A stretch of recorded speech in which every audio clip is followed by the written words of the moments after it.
Atsessiyaga tushgan testning oson yechimini qaraymiz. Bizga kvadrat berilgan.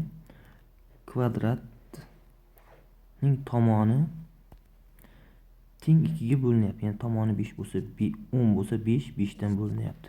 Demak, bu tomon ham 5. 5, bu tomon 10. Xo'sh. Endi mana bu to'g'ri burchakli uchburchakning yuzini hisoblasak, S1 teng 5 ko'paygan 5 taqsim 2, 12,5. S2 deb bu uchburchaklikni hisoblaydigan bo'lsak, 5 ko'paygan 10 taqsim 2. Bu 25. S3 5 ko'paygan 10 taqsim 2.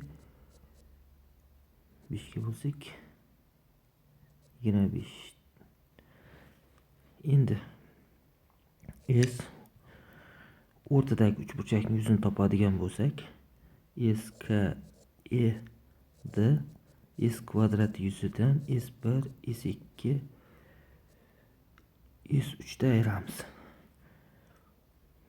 S kvadratning yuzi bizga 10 ning kvadrati 100. 100 dan ayiramiz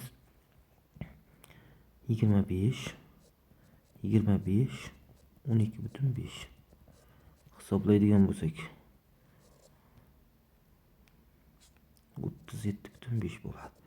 Ya'ni bu tomonlar yuzani S, bu yuzani S, bu yuzani S deymiz. Tomonlar teng bo'lingan shu yuzalar teng bo'linadi.